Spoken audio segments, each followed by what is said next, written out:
You're listening to episode 38 of the Simply Sabbath podcast. Rest doesn't have to be a four-letter word.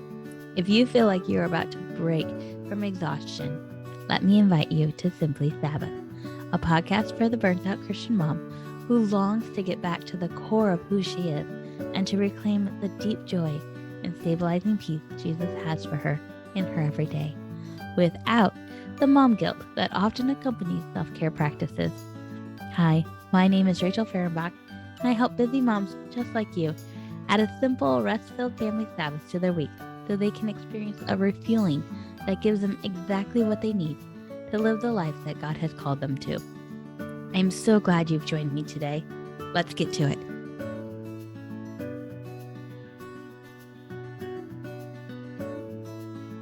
I had an entirely different episode planned for today. Summer is upon us, and so I thought it'd be probably good to talk about how our Sabbath practice changes with the changing seasons. But in light of this week's events, in which hate crimes, school shootings, and church abuse has just continually shown up in the headlines, I thought it would be important to talk about how Sabbath is so vital to the way in which we navigate tragedy. This week has reminded me a lot of the pandemic. Not the beginning of the pandemic, not when we first went into shutdown, but a few months later, when the novelty of being in a space where we could just rest and we had all the time in the world, we had nowhere to go and no demands on our day. Once that novelty wore off, people started to feel their emotions and started to vocalize them about different policies, about systematic racism, about church culture, about all the things that were happening during that time. And the reason it reminded me is that we were, as a country, experiencing tragedy. And in my space, in the space that I occupy, in this author, podcaster industry, a lot of my social feeds are made up of others in that industry too. And so our jobs are to share words. That's like the whole thing we do. We share thoughts and opinions, bring ideas to the forefront, explain them, delve into them, and present them to others. And so when your social feeds are made up of lots of people who do that, those social feeds can be a little overwhelming with the conversation that's happening. Very highly opinionated, very highly passionate people sharing their thoughts on tragedies that you yourself can barely process. It's overwhelming. It is. And this week, I started to see that happen again in my social feeds. The interesting thing about the pandemic for me is that when most of the world, I would say the majority of people, when the majority of people were excited about the shutdown, excited to try new hobbies, excited to have more time with their families, when that whole aspect of the pandemic was going on, when people are caring for sourdough starters and trying to learn how to do yoga or whatever it was, when they were exploring all these things, reading more, playing games with their family, because everybody was home and they were resting for the first time in what was probably ages for most people. My family was going through tragedy. You see, a week into the shutdowns, I experienced a miscarriage. And not only did I experience loss of a child, of hope, of this expected and wanted new season in our lives. We were isolated from friends and family, from my mom's arms wrapping around me and comforting me as I grieved. And during that time, the thing that kept my head above water was Sabbath. Because we had already started that routine. We had already begun it long before the pandemic hit. It was the one constant. It was the one thing that didn't change. And in a time when nobody could comfort me, God comforted me. In the weeks and months that followed, with every new twist and turn the pandemic brought along in our lives, our Sabbath practice remained a constant. It remained a weekly reminder that God was with me. And so that's what I want to talk about the next few minutes that we have together. I want to talk about the ways in which Sabbath helps us to navigate the hard times, helps us to navigate the moments that are so big and so overwhelming. And I'm sharing these with the hope that it will encourage you to start a Sabbath practice if you haven't done so already. And if you have, I'm sharing these to encourage you to lean into that practice, especially when things get hard, especially when it feels like the world is just falling apart. Especially in those moments, lean into the practice of Sabbath. Okay, so the very first way in which Sabbath helps us navigate tragedy is that it gives us the time to lament. Our lives are very busy. They're very full of activities and tasks that have to get done. And Sabbath pulls all of that away. It quiets that demand on our time. It puts up a wall, it draws a line in the sand and says, nope, this is not time for the demands of the world. This is a time for you to sit with the Lord, for you to rest. And in doing so, Sabbath creates this pocket of time for us where our time doesn't belong to anybody else but God. And it gives us the time to actually sit with our emotions.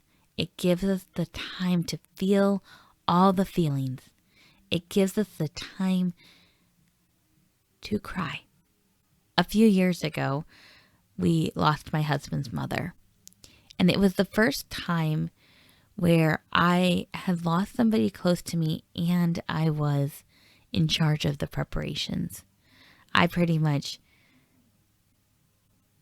navigated all the logistics of the memorial service, my in-laws coming in, feeding everybody, all the things. And in that busyness of that task, I couldn't necessarily stop to grieve until it was all done. And then it hit me so fast and so hard. And I think sometimes we go through our lives like that, right? Like we were so caught up in keeping everything going that we don't actually acknowledge what we're feeling in those moments. And then there might come a time where we're forced to stop and suddenly everything hits us. And it's like this overwhelming barrage of emotions that just comes at us and we just lose it. I don't want to say that Sabbath keeps that from happening, but it does allow it to happen a little bit less frequently because it's a weekly practice. And so every week you're sitting with your emotions. And so the emotions don't necessarily build up. Now, that's not to say there aren't weeks where there's so many different emotions that they do build up and they come all spilling out at one time. And that's okay. There's nothing wrong with that. But there is something stabilizing in that you get to process your emotions week after week because you have the time to actually feel them, to think through what it is that is simmering underneath the surface. And so that's the first way Sabbath helps us navigate these hard times, is by giving us the time to feel our emotions. It gives us the time to lament. It gives us the time to cry. It gives us the time to acknowledge that the world is not right and our lives are not right. The next way in which Sabbath helps us is that it gives us a safe space to lament. There's something very sacred and holy about Sabbath. And for me, I believe that's because it's a tangible practice that reminds us of the nearness of God. God created the garden. He placed humanity in the garden and then he dwelled with them. He rested with them. He lived life with them.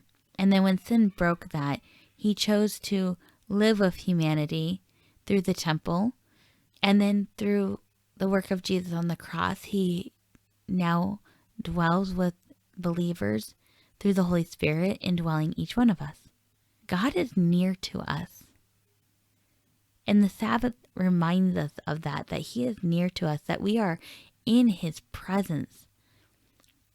It is sacred, it is holy, it is safe.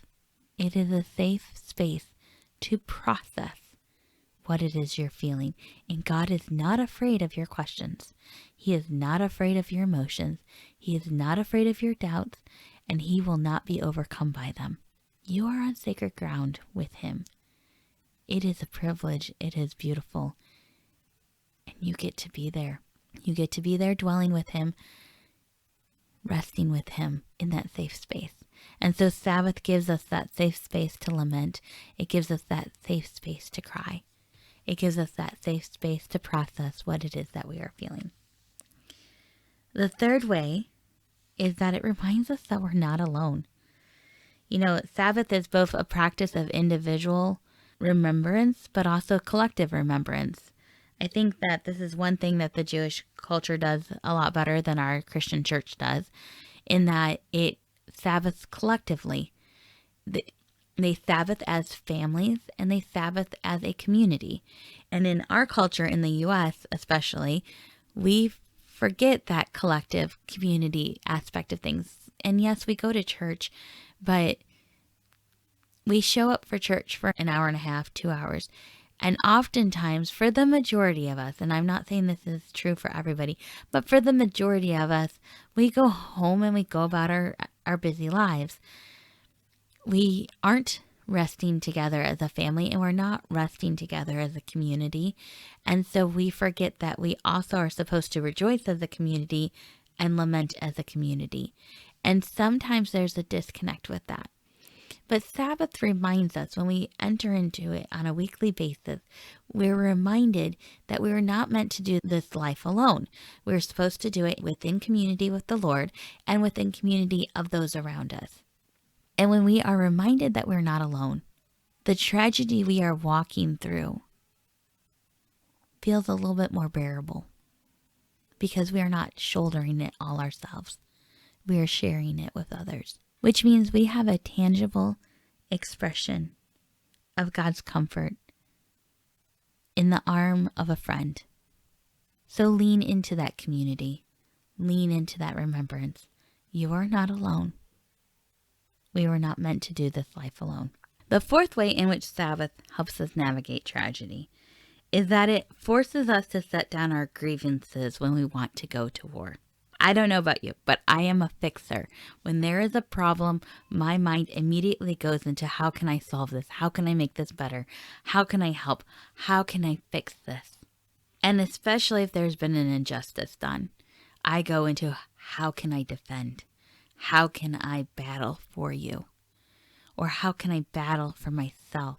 And while there is a time and place for all those things, Sabbath reminds us that there's a time and place to put them down too. To release the things that have been done to us or to those we love, and to put them at the feet of Jesus. To allow Him to take those grievances up and fight for us. And we do this through prayer. We do this through worship. We do this through lamenting. There's so many times in the Bible where it says that God heard the cry of His people and He fought for them. He swooped in, He intervened. And so there is a time and a place. How can God intervene? How can He fight for the cries of His people if we're not crying out to Him? How can He intervene if we're not first lamenting? Sabbath gives us that space to set down our grievances, especially when we want to go to war, especially when we want to fix it, especially when we want to make everything right. It allows us to set those things down. It reminds us that the Lord is the one who fights for us. First, we need to put it down so that He can intervene. That there is a time and a place for lament just as much as there is a time and a place for action. And sometimes we discount that. Sometimes we think that it's not enough. But it is enough, and Sabbath reminds us of that. Okay, number 5. Sabbath reminds us of God's faithfulness when we've been let down by humanity or by ourselves, especially in weeks like this week where acts of violence are committed by one individual against another. When we become aware of those, and we're just reminded again of how people can let you down. And not just people, yourself too. You can let you down. You want to do a certain thing and you don't do it. You want to act a certain way, accomplish a certain thing, and you don't do it because of various reasons. But Sabbath reminds us that even in the midst of all of that, even in the midst of people letting us down again and again and again, God doesn't. God is faithful. He is a faithful provider. He is a faithful friend. He is a faithful confidant. He is a faithful sustainer. God is faithful. He shows up. He doesn't forsake you. He is faithful to you. And he shows up again and again and again to be there for you. And Sabbath reminds you of that. It reminds me of that each week. It reminds us that we are not without his love, without his compassion, without his perseverance. He is faithfully there. We can depend on him. He is not going to let us down. Number 6, when we are surprised by the brokenness of this world, Sabbath reminds us that it's not always going to be like this. Sabbath reminds us that it wasn't always like this, that God created the world with the intention to dwell with humanity in a beautiful garden with purpose and dignity for us. But sin has broken that.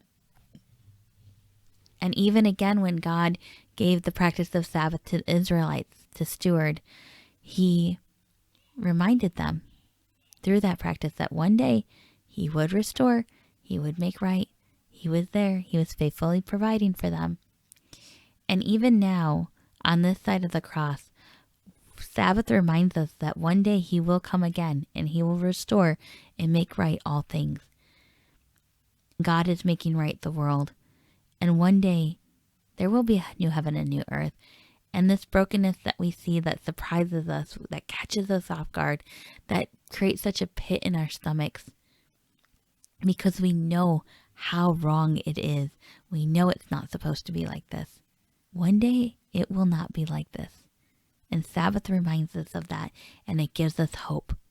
When the world is looking at it and saying this is hopeless, we're all just doomed. We know the truth. We know he's returning.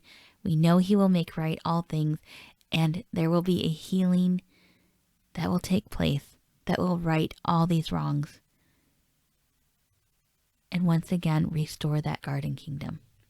And number 7, Sabbath restores us physically, emotionally, and spiritually, so we are ready for the new challenges of the coming week.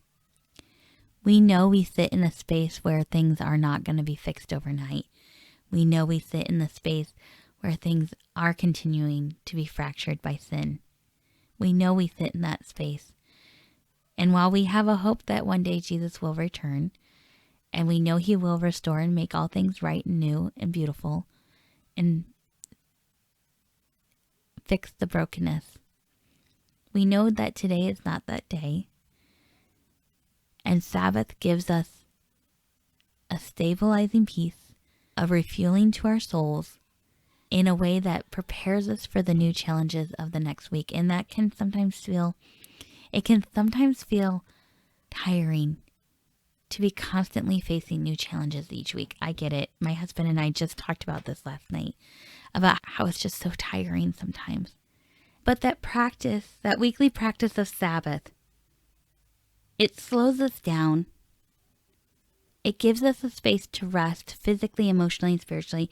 It reminds us of our identity, of who we are, of whose we are.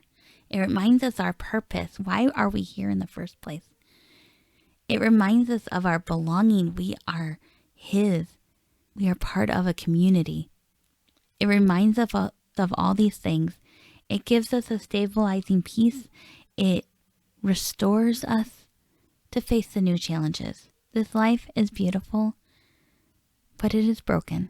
But each week we have this gift of stopping and resting so that we have enough to face the next week. We don't have to allow the weeks to compound one on top of the other. We can stop and we can rest. And in doing so, we are able to navigate the hard times with Jesus, with each other, in a space where lament is allowed, where striving is allowed to dissipate, and a wholeness and a reliance on God can take place. My prayer is that you are able to find some time during your Sabbath practice to lift your voice up to the Lord, to cry out to Him, to feel all the things you are feeling as you process the tragedies that have taken place. So I'll leave you with this question this week. Do you fully lean in to the gift of Sabbath when tragedy strikes? And if you know somebody who is struggling this week, either because of the headlines or maybe a personal tragedy in their own lives, would you just share this episode with them? Share with them the gift that Sabbath can be for their lives. I appreciate you. I am praying for you and for us as a community. May we all remember that God is near us. He is with us, especially when we are brokenhearted. See you next week. Hey, I just want to say thank you for joining me for today's conversation. I know many things demand your attention, and I don't take lightly the privilege it is to share your time. I want to make things as easy and simple for you, so I've linked to all the resources mentioned in the episode in the show notes. And you can always find the links and more helpful information on my website, www.rachelfehrenbach.com. As we say our goodbye, let me remind you that what we're talking about in this podcast is not just another thing to add to your to-do list. This is not another expectation for you to live up to. It is a gift outstretched from the hand of your Creator, an invitation to press pause on walking alongside Jesus in all the things He's called you to do, and instead sit down across from Him and just be with Him. It is an invitation to simply Sabbath.